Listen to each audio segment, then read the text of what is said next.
को उसके साथ लिंक कर दिया। आज कोई भी पैसा है हम डीबीटी के माध्यम से इस धनराशि को सीधे लाभार्थी के खाते में पहुंचाते हैं। नगद लेन देन लगभग बंद हो गया है। यूपीआई आज दुनिया के अंदर सबसे बेहतरीन कार्य करने वाला एक व्यवस्था बन चुकी है जो भारत की देन है। और इसलिए आज के इस अवसर पर जब भारतीय स्टेट बैंक की गोरखपुर की इस मुख्य शाखा के 100 वर्ष पूरे हो रहे हैं, बैंक की शानदार यात्रा के लिए मैं पूरे बैंक इस भारतीय स्टेट बैंक को, गोरखपुर के जितने भी हमारे भारतीय स्टेट बैंक से जुड़े हुए अधिकारी हैं, कार्मिक हैं, इन सबको मैं हृदय से बधाई देता हूं, अपनी शुभकामनाएं देता हूं। गोरखपुर के विकास में भी इस बैंक की एक बड़ी भूमिका है। आज गोरखपुर में नए नए उद्यम लग रहे हैं, विकास के नए नए कार्य हो रहे हैं। अभी सांसद जी ने बताया था, यद्यपि उनकी आवाज थोड़ा अटक रही थी। अटक इसलिए रही थी, ऐसा था कि जब वो रह रहे थे तो लगभग 1-1.5 साल जब वो सर्किट हाउस में रह रहे थे तो मैंने उनको कहा, मैंने कहा भी सरकारी भवन तो खाली करोगे और सरकारी भवन में रहना उचित नहीं होता है। बहुत लंबे समय तक फ्री में रहना उचित नहीं होगा, क्योंकि एक प्रवृत्ति थी। आपने देखा होगा कुछ वर्ष पहले एक प्रवृत्ति थी, कोई सांसद, विधायक या महापौर हो गया तो सबसे पहले किसी सरकारी भवन में कब्जा करता था, किसी व्यापारी के भवन में कब्जा करता था। और ये कारण था मुख्य सिटी से सीपी अग्रवाल भी अपना भाग गए उधर गोरखनाथ की तरफ। सराब जी भी अपने उसमें चुपचाप एक कोने में बैठे रहे कि नहीं चलिए बढ़ाना नहीं है। लेकिन जैसे जैसे परिवर्तन आया, हम लोगों ने कहा कि भाई कोई जनप्रतिनिधि किसी भी व्यवसायी, किसी भी उद्यमी के मकान पर या कोई भी सरकारी भवन पर कब्जा नहीं करेगा। अगर वह जो भी उसके पास अपनी सामर्थ्य उसके अनुसार करेगी तो बैंक तो तैयार है।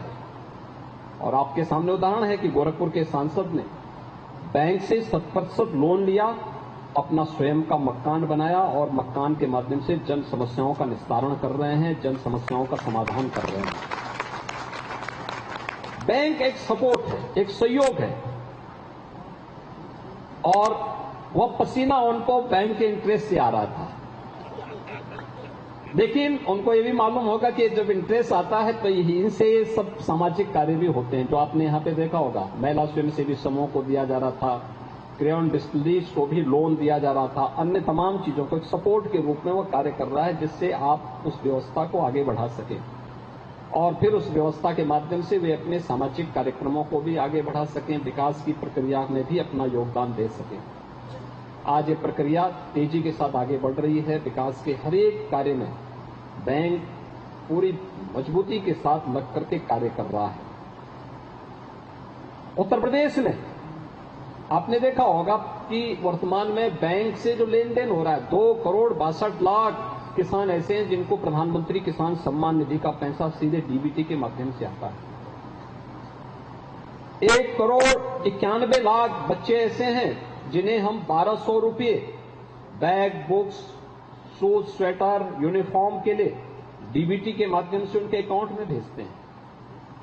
1 करोड़ परिवार ऐसे हैं जिनको हर महीने हम लोग डीबीटी के माध्यम से 1,000 रुपये पेंशन की राशि उनके अकाउंट में भेजते हैं।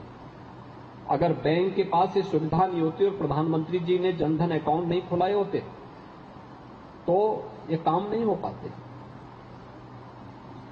इस सदी की सबसे बड़ी महामारी के दौरान जैसे हेल्थ वर्कर गांव-गांव में जाकर के आंगनवाड़ी, आशा, एएनएम या हॉस्पिटल में जितने पैरामेडिक्स थे, चिकित्सक थे, यह फ्रंट लाइनर वर्कर बनकर के वहां पे कार्य कर रहे थे, ऐसे ही बैंक ने भी काम किया। बैंक की शाखाएं खुली रही और बैंक का लेन देन निरंतर चलता रहा। यानी अपनी राष्ट्रीय प्रतिबद्धता को उस समय भी वो निर्वहन कर रहा था।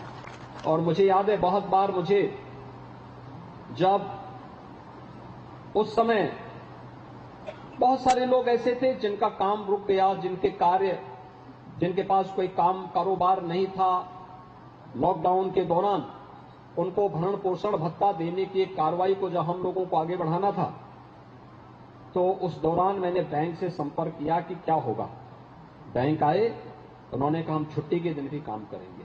और रविवार का दिन, देखिए आज भी रविवार का दिन है, मां शारदीय नवरात्रि का पहला दिन भी है। याद करिए, जब आज से 100 वर्ष पहले बैंक खुला होगा तब लोगों ने सोचा भी नहीं होगा कि जब 100 साल के बाद एक कार्यक्रम होगा तो उस दिन शारदीय नवरात्रि भी होगी और रविवार का दिन भी होगा, क्योंकि रविवार का दिन है, सभी लोग अपना काम छोड़ करके एक जगह इकट्ठे होकर के इस आयोजन में शामिल हो पा रहे हैं। नहीं तो अगर अवकाश का दिन नहीं होता, सभी लोग अपने अपने कार्य में व्यस्त होते, अपने अपने बैंक की व्यवस्था के साथ जुड़े होते। लेकिन एक महज संजोग नहीं है, यह ईश्वरीय कृपा है और बैंक के द्वारा इस दौरान किए गए तमाम प्रकार के विकास और लोकोपयोगी कार्यों का परिणाम है कि आज आपको ये संजोग मिल रहा है कि एकजुट होकर के 100 वर्षों की इस यात्रा को आप शानदार तरीके से आगे बढ़ाने का कार्य कर रहे हैं। लेकिन अभी भी बहुत कुछ करने की आवश्यकता है। उत्तर प्रदेश में मैं जो देख रहा था, वास्तव में अभी भी अगर इस क्षेत्र में 11,574 करोड़ रुपए आपके बैंक में जमा होते हैं तो केवल लोन मिल पाता है अभी तक केवल 4,500 करोड़ का। हमें सीडी रेशो को बढ़ाना ही पड़ेगा और इसके लिए उद्यमियों को, व्यापारियों को, नौजवानों को, किसानों को, महिलाओं को अधिक से अधिक संख्या में हम उनके प्रशिक्षण के साथ, जिस कार्य से अभी थोड़ा हम पीछे हैं वह है प्रशिक्षण। अगर कोई व्यक्ति लोन लेना चाहता है, हम पहले उन लोगों के समूह को एकजुट कर लें, फिर 1 सप्ताह, 3 दिन, सप्ताह, 15 दिन का एक ट्रेनिंग कैंप प्रशासन और शासन के साथ मिलकर के उनका अगर तैयार कर लें, कैसे होना है, कैसे व्यवसाय होना है, कैसे इस कार्य को आप आगे करेंगे, एक प्रारंभिक जानकारी उनको देकर के और फिर जैसे उनको ट्रेनिंग संपन्न हुई, ट्रेनिंग संपन्न होने के बाद लोन मेला लगा करके उनको लोन उपलब्ध करवा दो। मुझे लगता है कि तेजी के साथ ये कार्य आगे बढ़ता हुआ दिखाई देगा, बिजनेस भी बढ़ेगा, रोजगार भी बढ़ेगा और बैंक का व्यवसाय भी बढ़ेगा। पैसा तो पैसे के साथ जुड़ने से ही आगे बढ़ेगा। पैसे को जमा पूंजी रखने से वो पैसे में बढ़ोतरी नहीं होगी, उसका दाम कम होगा। इसलिए उस प्रक्रिया के साथ हमें जोड़ना पड़ेगा और इसलिए सीडी रेशो पर अधिक से अधिक ध्यान देना। प्रधानमंत्री जी ने इस पर विशेष रूप से ध्यान दिया। और आज याद करिए 100 वर्ष की यात्रा। 1920 में जब गोरखपुर में बैंक नहीं था और जब 23 में गोरखपुर में भारतीय इंपीरियल बैंक की ब्रांच खुली थी जो आज स्टेट बैंक की मुख्य ब्रांच है, याद करिए तब गोरखपुर की कुल आबादी 50,000 से कम थी। आज इसी शहर में लगभग 15 से लेकर 20 लाख आबादी तो केवल इसी शहर के अंदर रह रही है, नगर निगम के दायरे में रह रही है। और जिले के अंदर की अगर आप बात करेंगे, ये संख्या बढ़ करके लगभग 70 लाख तक पहुंचती है।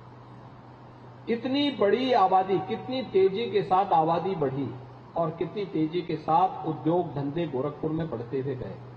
पहले यहां पे उद्योग के नाम पर केवल चीनी मिल्स हुआ करती थी। सहजनवा में जूट मिल मस्करा जी ने स्थापित की थी। लेकिन आज आपने देखा होगा गोरखपुर में नए नए उद्योग आ रहे हैं। कहीं पे टैलेंट लग रहा है, कहीं अंकुर उद्योग लग रहा है, कहीं पे वेब्रेज का एक नया कारखाना स्थापित हो रहा है, कहीं यहां पे पाइप बनाने के कारखाने स्थापित हो रहे हैं, कहीं पे गोरखपुर में डिस्टिलरीज लग रही हैं, कहीं पे फर्टिलाइजर कारखाना लग रहा है, कहीं पे अन्य नए, कहीं डेयरी स्थापित हो रही है। कल ही 5 लाख लीटर प्रतिदिन की क्षमता की एक नई डेयरी का उद्घाटन गोरखपुर में होने जा रहा है। यानी रोजगार का भी की संभावनाओं को बढ़ाता है और आर्थिक रूप से किसानों को, पशुपालकों को स्वावलंबन की ओर अग्रसर करने का एक माध्यम बनता है। लेकिन कोई व्यक्ति अपने पास से पूंजी लगा पाएगा, ये कठिन होता है। बैंक जब उसके साथ सहायक बनती है तब ये चीजें तेजी के साथ आगे बढ़ती हैं। शिक्षा के क्षेत्र में, स्वास्थ्य के क्षेत्र में, इंफ्रास्ट्रक्चर के क्षेत्र में, व्यवसाय के क्षेत्र में बड़े बड़े मॉल आज गोरखपुर में बन रहे हैं, बड़े बड़े प्रतिष्ठान बन रहे हैं। गोरखपुर का इंफ्रास्ट्रक्चर वर्ल्ड क्लास होता हुआ दिखाई दे रहा है। गोरखपुर में बहुत सारी चीजें एकदम बदला सा नजर आ रहा है और विकास की इस प्रक्रिया के साथ हम सब जब जुड़ते हैं, ये प्रक्रिया उसके साथ जुड़ना, लेकिन व्यवसाय बढ़ाने का एक तरीका यह भी हम प्रशिक्षण भी दें लोगों को, शासन के साथ जुड़े, प्रशासन की योजनाओं को, प्रधानमंत्री मुद्रा योजना है, प्रधानमंत्री स्टैंड अप की योजना है, प्रधानमंत्री स्टार्टअप की योजना है, डिजिटल इंडिया और मेक इन इंडिया की योजना है, इन सभी के साथ साथ वन डिस्ट्रिक्ट वन प्रोडक्ट की योजना या विश्वकर्मा श्रम सम्मान या पीएम विश्वकर्मा की योजना के साथ जुड़ने की आज आवश्यकता है। अधिक से अधिक नौजवानों को इसके साथ जोड़ करके, व्यवसायियों को जोड़ करके, उद्यमियों को जोड़ करके अगर हम इस प्रक्रिया को तेजी के साथ आगे बढ़ाएंगे तो बैंक का जो आज व्यवसाय 11,500 करोड़ का है, कोई कारण नहीं, ये शेड्यूल रेशो अगर आप 60% तक पहुंचा, 40 से 60% आप पहुंचाइए और मैं कह सकता हूं कि यही जमा पूंजी आपकी 25,000 करोड़ रुपए से कम नहीं रहने वाली है, बढ़ेगी। बहुत तेजी के साथ व्यवसाय आपका बढ़ेगा और इस व्यवसाय को तेजी के साथ आप आगे बढ़ाएंगे तो आप अपने सामाजिक कार्यों को के दायरे को और तेजी के साथ आगे बढ़ाने में भी आपको मदद मिलेगी। मुझे पूरा विश्वास है कि 100 वर्षों की शानदार यात्रा को मुझे बहुत अच्छा लगा, अंदर में जाकर के देखा हूं। 100 वर्ष 1923 से लेकर के अब तक के रिकॉर्ड को भी उन्होंने वहां पे संभाल के रखा है। उस समय के जो लेटर थे, उस समय के नोट थे, उस समय के चेक थे, उस समय के जो अन्य महत्वपूर्ण दस्तावेज थे। और मैंने महापौर जी से यही कहा, मैंने कहा एक 100 वर्ष की यात्रा भारतीय स्टेट बैंक गोरखपुर की मुख्य शाखा ने यहां पर प्रस्तुत की। ऐसे नगर निगम का नया भवन बन गया है, पुराने भवन में म्यूजियम बनाइए और गोरखपुर की नगर निकाय की, नगर पालिका से नगर निगम की यात्रा को अब तक का उसमें म्यूजियम के रूप में प्रस्तुत कर दीजिए। आने वाली पीढ़ी को यही तो हम देंगे, उस समय के फोटोग्राफ्स, उस समय की व्यवस्था, उस समय के इक्विपमेंट, उस समय की व्यवस्था क्या क्या होता था, कैसे कलेक्शन, टैक्स कलेक्शन कैसे होता था। चेंज, परिवर्तन हो रहा है, हर चीज बदल रहा है, तेजी के साथ बदल रहा है और इस बदलते हुए माहौल में हम सबको अपने आप को तैयार करना होगा। यही आज की आवश्यकता है। मैं आज के इस अवसर पर भारतीय स्टेट बैंक को और खासतौर पर इस पूरी व्यवस्था के साथ यहाँ पर कल लखनऊ से यहाँ पे आनंद विक्रम जी जो महाप्रबंधक भारतीय स्टेट बैंक के, वे स्वयं भी यहाँ पर पधारे हैं। संजीव कुमार जी जिनको देख करके सांसद जी को पसीना छूट रहा था, मैंने कहा ये तो इस व्यवस्था का हिस्सा है, क्योंकि आज कम से कम वो ये कह सकते हैं कि मेरा अपना घर है। और उन्होंने थैंक्स भी किया स्टेट बैंक को, इसके लिए उन्होंने थैंक्स किया कि नहीं, मेरे पास अपना घर है, आज मैं कह सकता हूं। और गोरखपुर में भी घर उनका ऐसी जगह में है कि उन्होंने जितने में खरीदा होगा आज के दिन को उसका दोगुना पैसा उनको उसको मिल जाएगा, 4 गुना पैसा।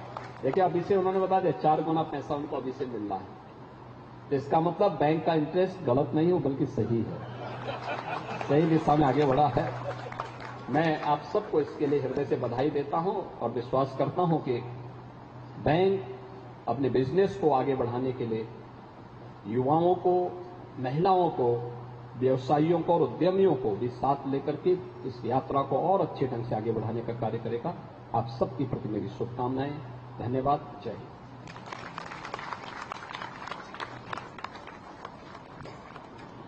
निश्चित रूप से